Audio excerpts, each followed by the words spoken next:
This little board gives the ZX Spectrum a selectable Diagnostics ROM setup. You can stick 4 different ROMs onto a single EPROM and switch between them without reburning chips every time you want a different test utility. It can also hold a couple of small ROM games if you want, although that's more of a side effect than the main point, so let's build it right now. Mark fixes stuff. This video is sponsored by PCBWay, my go-to for PCB production. The project is by Skoti from Poland, and it's really quite a simple board. I've linked the project below. In a nutshell, it works for the Sinclair Spectrums and not the later Amstrad produced ones.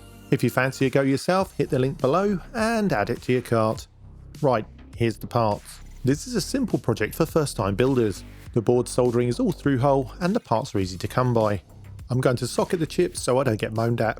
First we have a 512 kilobit EPROM, 8-bit Cinebytes, and that's 64 kilobytes. A 74HCT32, a capacitor, just a small one to smooth out any noise on the power rail and keep everything stable, some resistors that are tied to the EPROM address selection line so that the ROM bank defaults to a known state instead of floating unpredictably, some dual wipe sockets, 28 pins for the EPROM, and I think it's 14, 1, 2, 3, 4, 5, 6, 7, yep, 14, and that's for the logic chip.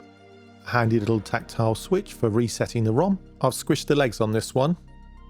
And a dual bank of dip switches which deals with the addressing on the EPROM. With these we can choose which one of the 4 images the Spectrum sees when we plug it in. We've got a red LED for power, and a pre-prepared edge connector that was sent by the legendary Ben Versteeg. I'm going to start with the smaller components first because once the sockets are in, they'll get in the way. Let's do the capacitor. But we've hit a problem. My part is too big for the allocated space, but some electronics yoga means we can make it fit. R4 next, which is a resistor. The schematic tells us that it's 10 kilo ohms. Let's get that popped into the board as part of our first soldering batch. A little bit of flux before we start. Now, I've been told in the past that I use too much flux. I think that's an unreasonable thing to say. Only an unreasonable person would use too much flux. How dare you! With our reasonable amount of flux on the board, we get the components lead soldered in. I'll watch my flux use from now on. This is all standard procedure stuff. Components in and bend the legs slightly so they don't drop out of the board, solder the legs, and then trim off the excess leads with a pair of sharp side cutters. Eye protection is recommended for this, so you don't end up with a small metal spear stuck in your eyeball. That would hurt. Okay, not the ideal part, but that will work. We'll do the other small components now. R1 is a 150 ohm resistor to stop the LED burning out. We'll pop that in place now. The next resistors, R2 and R3, are both 10 kilo ohms. They're tied to 5 volts and make sure that our dip switches are definitely electrically on or off and not somewhere floating in the middle. I've got a component bender for these and I've lost it. Really annoying. As before, we splay the legs to stop the resistors dropping out of the board. And we use a tiny amount of flux. Flux is magical stuff. You can see it burning off around the tip here as the joint heats up. As it goes, it takes away impurities on the surface of the board and the components. In this case, I'm using a liquid flux, which tends to wick nicely underneath the pins and around the pads once it heats up. What it's mainly doing is cleaning oxidation off of the metal whilst I solder. Copper and component legs oxidize quite quickly once they've been sitting around exposed to air, and solder really doesn't like sticking to oxidized surfaces very much. So the flux helps the solder flow properly onto the joints, instead of just blobbing there looking useless. Okay, so that's all the resistors done. Next we'll do the tactile switch. They only fit the right way, which is brilliant, and then the LED, which I think is the right way around. I should check with the meter really. Next we'll place in the dip switches. We've got 2, which gives us 4 possible combinations. And we've got 4 possible ROMs, so that's perfect. I hope you're enjoying this video. If you are, perhaps you consider becoming a patron at patreon.com/markfixesstuff. Link below. I've got a funny feeling this LED's the wrong way around. What do you think? And no, that's not engagement bait, how very dare you. If you think it is engagement bait, please leave a comment below. Next, it's the socket for the EPROM. This would fall out as soon as we flip the board over, but luckily Terry and Dave are here to save the day with a bit of blue tack. Schlumpfkaka. Kaka de Strumpf. Kakashki Smurfa. Smurf poo. A bit of this and that socket won't go anywhere until we want it to. A testament to the beauty and abundance of nature. I'll be honest, this is just a cheap socket that we're using. You can get more expensive varieties, for example turn pin sockets. They're not necessarily better in every situation. Turn pin sockets are better manufactured, but they don't have as much surface contact with the pin legs. These cheapies grip the legs on both sides. And that helps to forestall a phenomenon called chip creep, where the constant heating and cooling of the socket causes the legs to walk their way out and lose contact. I know, it sounds creepy to me as well. In fact, one of the main things you can do in a vintage computer is check for socketed chips and make sure they're pushed back in. The chips can raise ever so slightly and end up with the contact portion of the socket being on an oxidized part of the leg. And that can cause all kinds of issues, as you can imagine. Ah, thanks guys, they brought the other socket. This is for the logic. The chip that's going to go into here is a 74HCT32, which sounds a lot more exciting than it really is. It's basically 4 little OR gates inside one package. An OR gate is just a very simple decision maker. If either input is switched on, the output turns on as well. Here it's being used so that the EPROM responds under the correct address conditions and not constantly communicate with the Spectrum bus. And that's it. That's this project built. Well, almost. We need a way to connect it to the Spectrum. For that, we adapt a 2.54mm card edge connector. It's cut down to the right pin count, and it has a locating pin to stop us blowing up our Spectrum. But first we have to bend the pins so that they meet the PCB. The way that I do it is I push down on a hard surface, then I push down the other side, and when they're practically meeting, I start to gently slide the PCB in between them. This can bend the pins slightly and scratch up the PCB, but this is the way I've always done it. If any pins do get bent, afterwards I just go along with a small pair of pliers and I realign those pins. The idea is to get them roughly into the middle of the pads. A little more flux, don't flux shame me. And then we're going to add a large fillet of solder, enough solder that it becomes a mechanically strong component of the edge connector. Then naturally we'll do the other end on the same side. Having one side soldered at either end means it can't wiggle around and fall off, but it also means that we can look at the side of the board and make sure that our connector is on straight. And if it isn't, we can make it straight. That looks pretty good though, to be honest. I then work my way along the pins, again applying a generous amount of solder to each one, creating a large fillet for mechanical strength. After the top, I went and filled in the bottom. At which point Terry and Dave arrived and informed me that I hadn't handed back their blue tack. Sorry guys, thank you. Okay, our board is built, and now we need to stuff some silicon in its holes. But we can't stuff in that EPROM until we've programmed it. The whole project is basically built around the EPROM, a 64KB EPROM with 16KB ROMs. And here are the 4 ROMs we're going to pop in.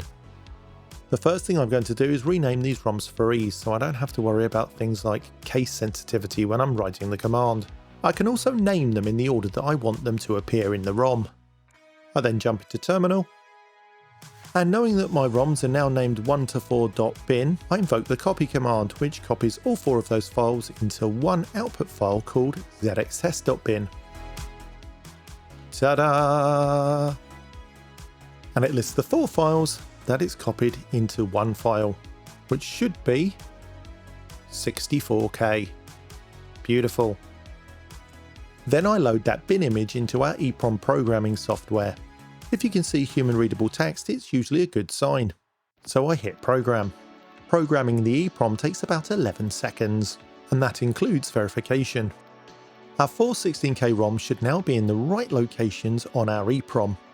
This is one of those things that always works, but you're never sure if it's going to work until, well, it works. Let's pop the EPROM in, bearing in mind it has to go the right way around. And also we need to be careful we don't put a leg out of bed and everything goes properly into the socket. Next up, our logic IC. Now we don't need to program these obviously, but I did buy these cheaply from AliExpress, so it's always worth giving them a test with our logic IC test function on the programmer. You can auto-detect the logic IC type, but I like to type the number in. Once the right type is selected, you hit test and it tests all the vectors. And all our vector testing is normal, so it's a good chip. I find it's worth doing this now because if you have any issues with your project, it could be a duff chip, so it's best to rule it out at the beginning. And with our logic chip going into the board, there's a mixture of nerves and excitement as we get ready to test our ZX External ROM board. Now let's go over to the computer. Today's willing victim, volunteer, is this rubber-keyed 48K ZX Spectrum. And because we've just built this board, I made sure that I know that the Spectrum works.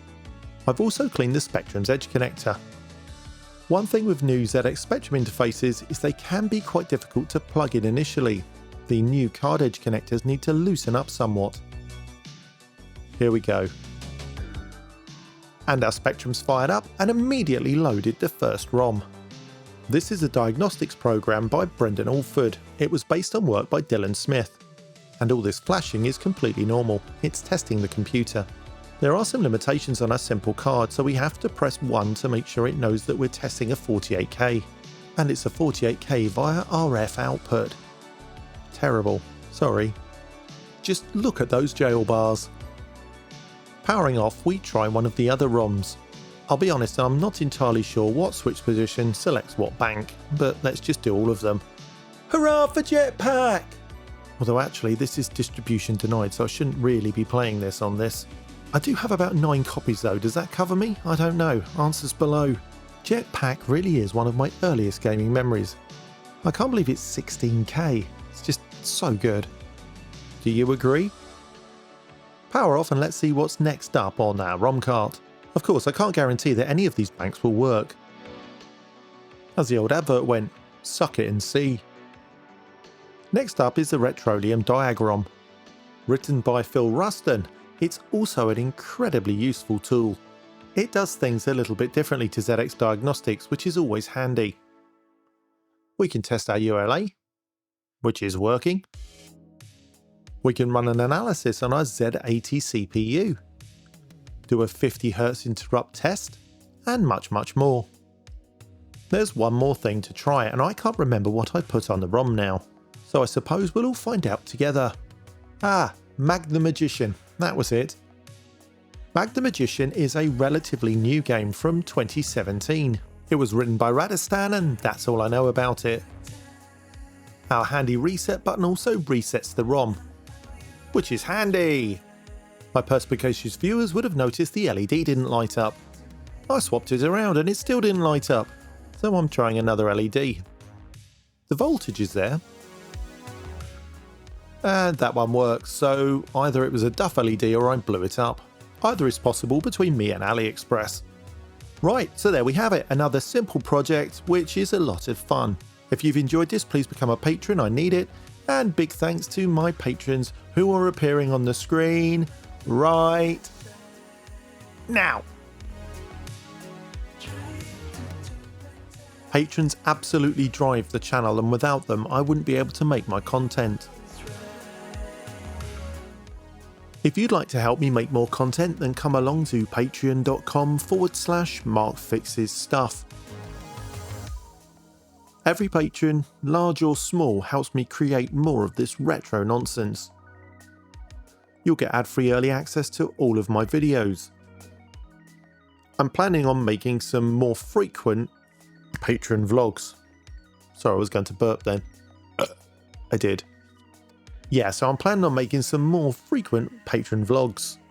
These will be exclusive to patrons.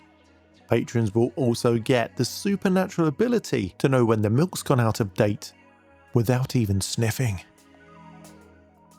That might be a lie. Okay, 90s pop quiz. What song opens with, "It's been 7 hours and 15 days since you took your love away"? Artist and song.